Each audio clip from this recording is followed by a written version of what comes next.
शुभ प्रभात। बसंत पंचमी की आप सभी को ढेर सारी शुभकामनाएं। आज का दिन बहुत अद्भुत दिन है और आज माँ सरस्वती का अवतरण का दिन है। कैसा दिन है?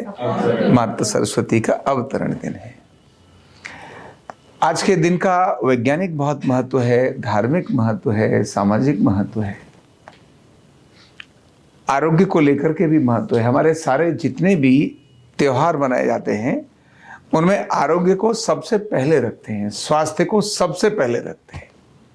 और स्वास्थ्य का मतलब केवल शरीर का स्वास्थ्य नहीं, शरीर और मन दोनों के स्वास्थ्य की बात करते हैं। आज हम माँ सरस्वती की बात करें और इनके स्वरूप की बात करें तो हंस वाहिनी है, हंस पर बैठी है। हाथ में क्या है? वीणा है, हाथ में वीणा है और श्वेत वस्त्र हैं। अद्भुत एक स्वरूप है। इन सभी चीजों का अपना अपना महत्व है। कहते हैं मां सरस्वती विद्या की देवी है, विद्या देती है, ज्ञान देती है। अब विद्या क्या मतलब, विद्या क्या होती है और ज्ञान क्या होता है? तो ज्ञानी तो सब लोग होते हैं, काम भी सब कर रहे होते हैं, लेकिन फिर भी ज्ञानी मतलब क्या? तो ज्ञानी के पास विवेक होता है और विवेक में नीर और क्षीर, सही क्या और गलत क्या नहीं, अच्छा क्या और बुरा क्या, क्योंकि सही और गलत तो सबके अपने हिसाब से होता है। बच्चा भी मां को बहुत बार गलत ठहराता है। मां तुमने गलती की, लेकिन मां ने गलती की क्या बच्चे के लिए? नहीं की। तो बच्चा अपनी जगह ठीक है, मां अपनी जगह ठीक है। बच्चा रो रहा है, घर वालों को कह रहा है मुझे चंद्र खिलौना दे दो। अब बच्चा ठीक मांग रहा है, जिद कर रहा है, भाई जब मुझे सारे खिलौने दे रहे तो वो भी दे दो। और घर वाले कह रहे हैं नहीं बेटा वो नहीं दिया जा सकता। यानी बच्चे को अभी वो विवेक नहीं है कि चंद्रमा हाथ में लाना तुम्हारे लिए, हमारे लिए कठिन है कि हम तुमको चंद्रमा दे दें। तो विवेक यानी नीर और क्षीर। तो हंस का स्वभाव क्या है? अगर आप किसी बर्तन में दूध रख दो और पानी डाल दो तो हंस की विशेष बात है कि वो दूध को दूध और पानी का पानी अलग कर लेगा, केवल दूध पी लेगा और पानी रह जाएगा। यानी वाहन ही जिसका विवेक ही है, विवेक। और संगीत क्या है? बिना संगीत के जिंदगी चलती नहीं। इस प्रकृति की उत्पत्ति भी संगीत से ही हुई थी, एक ध्वनि से हुई थी, और उसके कारण ही हजारों राग और रागनियां इस देश में, हमारे देश के ऋषियों ने उसको क्रिएट कर दिया और दुनिया को दे दिया। भगवान स्वयं शिव संगीत के देवता हैं। जिस समय वो अपना अलग अलग प्रकार का नृत्य करते हैं, जब तांडव करते हैं तो अलग प्रकार की चीजें होती है। यानी संगीत से ही आपके मन को प्रसन्न, उद्वेलित और डिप्रेशन की स्थिति में भी डाला जा सकता है। जो आज का पश्चिम का संगीत है जिसको पॉप कहते हैं, वो उत्तेजना पैदा करता है, जबकि भारत का भारतीय अपना संगीत जिसको शास्त्रीय संगीत कहते हैं, वो आपके हृदय के अंदर शांति देता है। संगीत क्या है? संगीत मतलब कंपन है, एक निश्चित प्रकार के कंपन, वाइब्रेशंस। जब हवा चलती है तो वो भी एक संगीत देती है। वह संगीत कैसा होना चाहिए, यह मां सरस्वती से हमको पता चलता है, और वो है वीणा। कहते ना, वीणा यानी हृदय के तार झनझनाने लगे, बोलते ना, जब कोई बात हुई तो हृदय के तार क्या हुए? झनकार मारने लगे, मेरे दिल में गीत उगने लगा। तो वीणा उनके है। इसका मतलब है मन शांत करो। मन शांत होगा तब आपके अंदर बहुत सारी चीजें पैदा होंगी, और अशांत होगा तब एक ही चीज पैदा होगी और वो है विध्वंस। निर्माण नहीं हो सकता। तो वीणा शांत करती है मन को। इसीलिए मां विद्या की देवी है, ज्ञान की देवी है।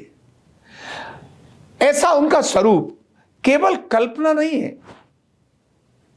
चित्र जरूर हम देखते हैं कि हमें चित्र अलग प्रकार का नजर आता है, चित्र एक आपको प्रेरणा दे रहा है, एक चीज बता रहा है, चित्र बता रहा है। मैं आपको बोल रहा हूं, बोलने से 1000 बार बोलने पर भी जो चीज समझ में नहीं आ सकती, वो एक बार के देखने से समझ में आ जाती है।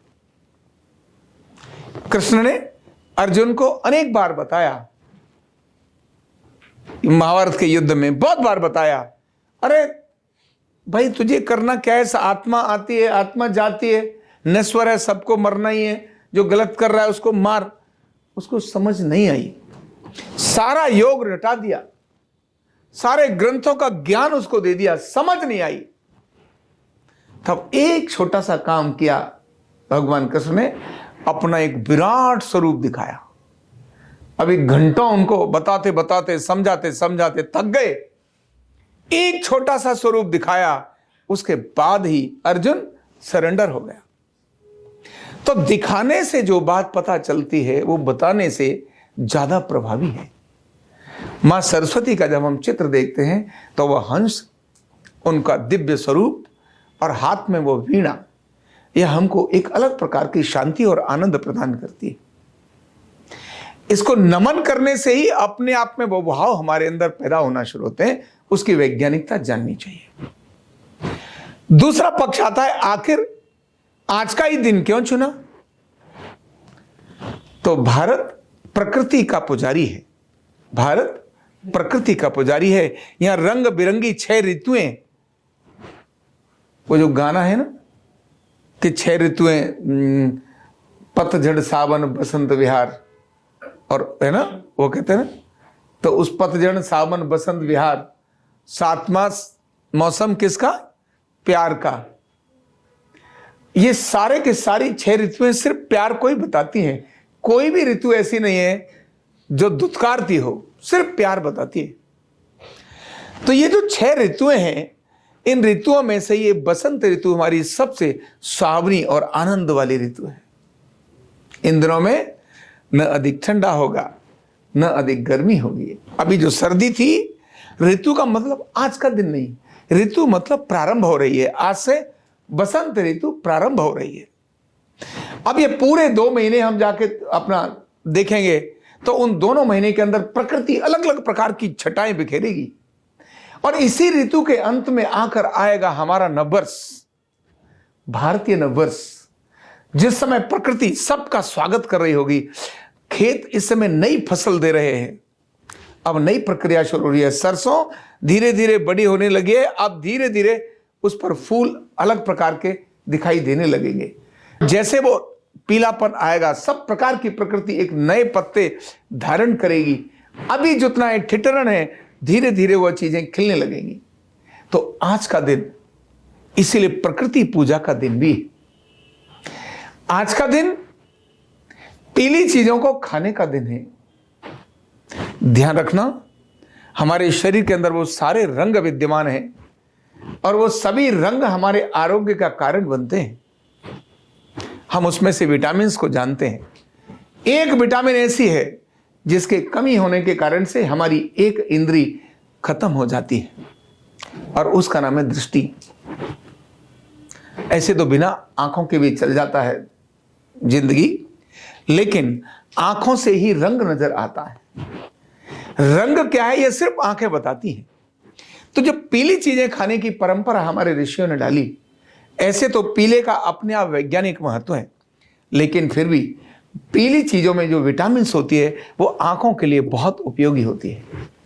गर्भ धारण करने वाली माताएं जब वो पीली चीजें खाती हैं तो उनके बच्चे के अंदर उस विटामिन की पर्याप्त मात्रा होती है, जिसके कारण बच्चे की आंखों पर जल्दी चश्मा नहीं चढ़ता। जिनको चश्मा चढ़ रहा है वो पीली चीजें खाना शुरू करें, उनका चश्मा धीरे धीरे घटता शुरू हो जाएगा। अर्धनारीश्वर चिकित्सा न्यूरोथेरेपी ट्रीटमेंट लें, और साथ ही साथ वो पीली चीजें खाएं, तो जो खाया है वो डाइजेस्ट होगा, जो खा रहे हैं वो इस ट्रीटमेंट से पचना शुरू होगा, अपनी जगह जाना शुरू होगा, तो ऑटोमेटिकली आंखें और अच्छी हो जाएंगी। तो पीला रंग, पीला किस चीज का? पीला रंग क्या बताता है?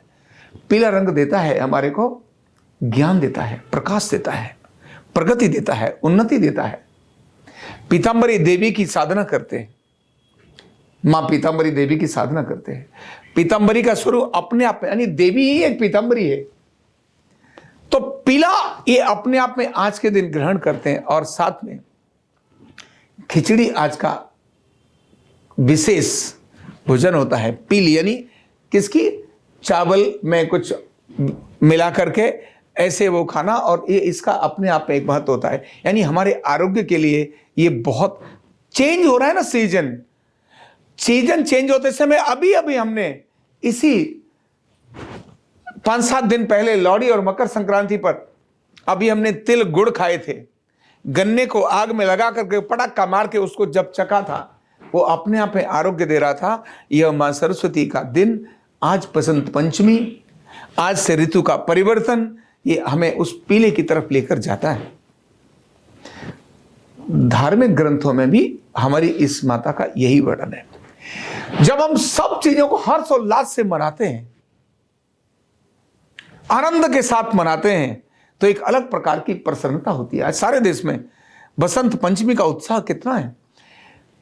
आलस नहीं फैला रही, सुबह सुबह जाकर किसी भी नदी में या धार्मिक स्थल पर जाकर स्नान करना, सरोवर में स्नान करना, यह आज के दिन का महत्व बताता है। जागरण का दिन पैदा करता है, सोने का दिन पैदा नहीं करता। उत्साह पैदा करता है, अंदर ग्लानि पैदा नहीं करता, आनंद पैदा करता है। ऐसा सब तरफ धार्मिक देखेंगे, लोग अलग अलग जगहों पर जाएंगे, अपने गुरु स्थान पर जाएंगे, अपने देव स्थान पर जाएंगे, जहां अपने कुंभ स्थान है उन पर जाएंगे, और वहां जाकर के स्नान करेंगे, पूजा करेंगे, दान करेंगे। भारत के जितने भी त्योहार हैं वो लाव लाव वाले नहीं हैं, दान वाले हैं। कौन से हैं? आज का बालक पैसे के पीछे पड़ा होता है। किसके पीछे पड़ा होता है? बेटा तुम बड़े होकर के क्या बनोगे? बोले साहब मुझे बस नौकरी करनी, इतनी तनख्वाह चाहिए। सब सिर्फ समझ धन, पैसा पैसा पैसा। लेकिन भारत का एक ही है, दान करना, भरना नहीं, पुरुषार्थ करना, परिश्रम करना, धन अर्जन करना। ये तो है ही, क्योंकि हम ही लक्ष्मी के उपासक हैं, हम ही कुबेर के भी उपासक हम ही हैं। लेकिन केवल धन हमारे लिए भौतिक चीजों को उपयोग के लिए तो है, लेकिन उसका दुरुपयोग के लिए नहीं है। तो दान करना यह आज के दिन की एक बड़ी परंपरा शुरू होती है। और विद्यार्थियों के लिए आज का दिन बहुत अद्भुत होता है। क्यों? इस मां के दिव्य स्वरूप का स्मरण करते हैं, इस मां के बारे में जानते हैं। तुलसीदास जी ने रामायण को लिखने से पहले सब तरफ वैसे सामान्यतया गणेश जी का प्रथम पूजन करते हैं। जब भी कुछ करना हो तो किसकी पूजा करते हैं? लेकिन तुलसीदास जी ने रामायण लिखते समय गणेश जी की प्रथम वंदना नहीं की, मां सरस्वती की वंदना की, विद्या की देवी की वंदना की। हे मां मुझे विद्या दो, फिर मुझे ज्ञान दो। इसके बाद उन्होंने गणपति को, विघ्न विनायक को नमन किया।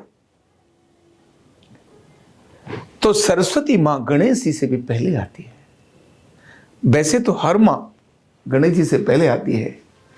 तो ऐसा आज का बहुत अद्भुत दिन, बसंत पंचमी का दिन, हमारे को हमारे इतिहास को ध्यान करने की आवश्यकता है, हमारे को हमारी परंपराओं को याद करने की आवश्यकता है। और आज का दिन एक बात से और जाना जाता है, जो भारत के इतिहास में एक ऐसा बालक हुआ है, नाम बता सकते हैं, जिसका आज बलिदान हुआ था।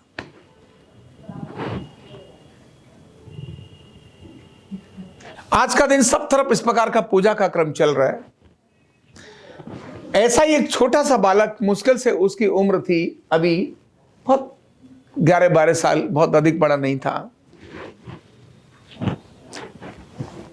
पंजाब के सियालकोट की बात है,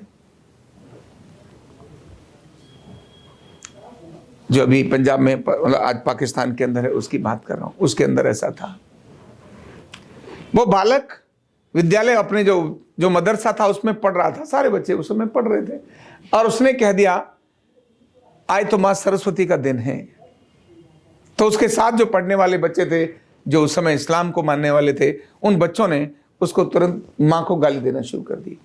क्या सरस्वती है, क्या ये भगवान, मतलब जो भी था उसको जैसी गालियां देनी होती वो देना शुरू कर दी। उस बालक ने पलट कर एक कह दिया, भाई तुम जो मेरी माँ को गाली दे रहे हो, मैं अगर तुम्हारी फातिमा बीबी को कह दूं वे तो क्या होगा। बस इतना कहते ही वहां बवंडर हो गया और उन्होंने कहा तुमने तो हमारा अपमान किया है। उन्होंने कितना किया कोई मैटर नहीं करता था। हकीकत राय, उसका नाम था वीर हकीकत राय। हकीकत राय अभी छोटा था और छोटे बच्चे को आज के दिन, क्योंकि आपको ये बात स्मरण करनी होगी आज के समय कि किस प्रकार अपने मन और भाव को मजबूत रखना आवश्यकता है। भारत में एक नहीं, सारी दुनिया के अंदर देखने की आवश्यकता है आज कितने बड़े परिवर्तन की आवश्यकता है सर्वत्र। तो अब हमें ऐसे बलिदानियों का भी स्मरण करना चाहिए। हकीकत राय छोटा बालक 11-12 साल, अभी उस समय पर शादी जल्दी कर देते, पलना पुलने में शादी कर देते थे ना, तो ऐसा हो जाता था। उस बालक को जहां पढ़ता था उसने जब होते ही आगे उसकी जब सब तरफ विरोध हुआ तो वह शहर काजी के पास भी विषय गया कि शहर काजी ने कहा कि तुमको या तो इस्लाम कबूल करना होगा या फिर तुम्हारी मृत्यु होगी, दोनों में से कोई एक तुम्हें धारण करना होगा। सेम उसी प्रकार से जैसे गुरु गोविंद के साहिबजादों के सामने प्रश्न किया था। उस बालक के सामने यह प्रश्न कर दिया कि इस्लाम कबूल करो अन्यथा तुम्हारे को मृत्युदंड दिया जाएगा। उस बालक ने बोला मेरा अपराध क्या है? बोले तुमने बीबी फातिमा के लिए बारे गलत शब्द बोले। बोले मैंने तो कुछ बोला ही नहीं, ये सब बोल रहे थे, मैंने सिर्फ इतना ही कहा अगर जो तुम मुझे कह रहे हो मैंने अगर तुम्हारी बीबी फातिमा के बारे में कह दिया तो क्या होगा, इतना ही मैंने बोला, इसमें मेरा अपराध क्या, इनका अपराध नहीं है क्या? ये भारत की सहिष्णुता का विषय है कि उन्होंने 50 बार कहा तो भी उसके अंदर कोई रिएक्शंस और बात आई चीजें, लेकिन इतनी नहीं आई। लेकिन उसने एक केवल प्रतिवाद बोला, इसी में चीजों को बदल गया। शहर काजी के सामने उसको पेश किया गया। उस बालक को कहा बोलो तुम इस्लाम कबूल करोगे? उसने कहा नहीं।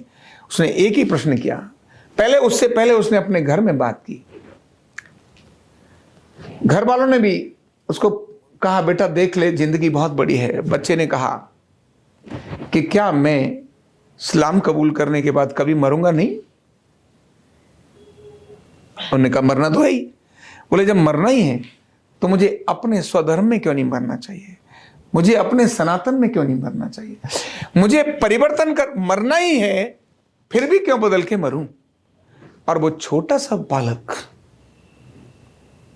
उसने शहर काजी के सामने कहा कि बताइए क्या मैं अगर धर्म परिवर्तन कर लूंगा तो क्या मैं इस्लाम कबूल कर लूंगा तो क्या मेरी मृत्यु कभी नहीं होगी? उन्होंने कहा होगी। बोले अगर होनी ही है यही सत्य है, यही तो भारत का धर्म कहता है, सनातन धर्म कहता है कि मृत्यु सत्य है। जब सत्य है तो भाई पता नहीं आज से 8 दिन बाद मैं एक्सीडेंट में मर गया, इसीलिए मैं बिल्कुल नहीं कबूल करूंगा। मैंने जिस धर्म के अंदर जन्म लिया है मैं उसी धर्म के अंदर अंतिम सांस भी उसी में लूंगा। और उस छोटे से बालक हकीकत राय को अनेक लोगों के मना करने के बाद भी उस बालक की उसी समय पर मृत्यु कर दी। वह दिन भी आज के स्मरण का दिन है। वो इसलिए स्मरण का दिन है कि भारत की संस्कृति कितनी दिव्य है, जिसने मां सरस्वती जैसी एक दिव्य प्रतिमा का स्वरूप दिया है, गीत दिया, संगीत दिया। उसी भारत के अंदर अगर सबसे अधिक कष्ट सहा भारत ने तो रावण के आतंकवादियों के बाद भारत में जो नृशंस हत्याएं सही वो इस्लामिक आतंकवाद के कारण से सही। ये दोनों चीजों का हमें स्मरण करने की आवश्यकता है। जब हम दोनों चीजों का स्मरण करेंगे तो हम भारत के लोग भारतीयता पर गर्व करना शुरू करेंगे। हम भारत के लोग हमारी दिव्यता पर गर्व करेंगे और हम भारत के लोग अपनी परंपराओं पर हमने जो दुनिया को दिया है हम उस पर गर्व करेंगे। ऐसा नहीं होता है कि सारे इस्लाम के लोग खराब होते हैं, सारे खराब होते हैं ऐसा नहीं है। जिसने हिंदुत्व का भाव अपने अंदर जगा लिया, जिसने सनातन का भाव अपने अंदर जगा लिया, वो कभी खराब नहीं होता। और जिसने कट्टरता का भाव जगा लिया तब वो खराब हो जाता है। तो आज का दिन मां सरस्वती का अवतरण का दिन है, आज का दिन विद्या का दिन है, आज का दिन ज्ञान का दिन है, आज का दिन विवेक का दिन है। नीर और चीर, सत्य क्या है, असत्य क्या है, अच्छा और बुरा नहीं, सत्य क्या है और असत्य क्या है, इसको जानने का दिन है। तो ऐसी वैदिक, वैज्ञानिक और अद्भुत दिवस पर मैं आप सभी को बहुत बहुत शुभकामना देता हूं, ढेर सारे आशीर्वाद देता हूं। भगवान आपको स्वस्थ रखे, खुश रखे, प्रसन्न रखे और मस्त रखे। बहुत बहुत धन्यवाद। न्यूरोथेरेपी का कंप्लीट कोर्स सीखने के लिए जुड़िए हमारे ऑनलाइन ट्रेनिंग प्रोग्राम से और जानिए करीब 100 बीमारियों का इलाज बिना दवा और बिना मशीन के। इस न्यूरोथेरेपी ऑनलाइन ट्रेनिंग प्रोग्राम से आप घर बैठे बन सकते हैं गवर्नमेंट सर्टिफाइड न्यूरोथेरेपिस्ट। रजिस्ट्रेशन के लिए नीचे दिए गए नंबर पर अभी कॉल करें और हाँ, हमारे वीडियो को लाइक करना, शेयर करना और चैनल को सब्सक्राइब करना बिल्कुल भी ना भूलें। धन्यवाद।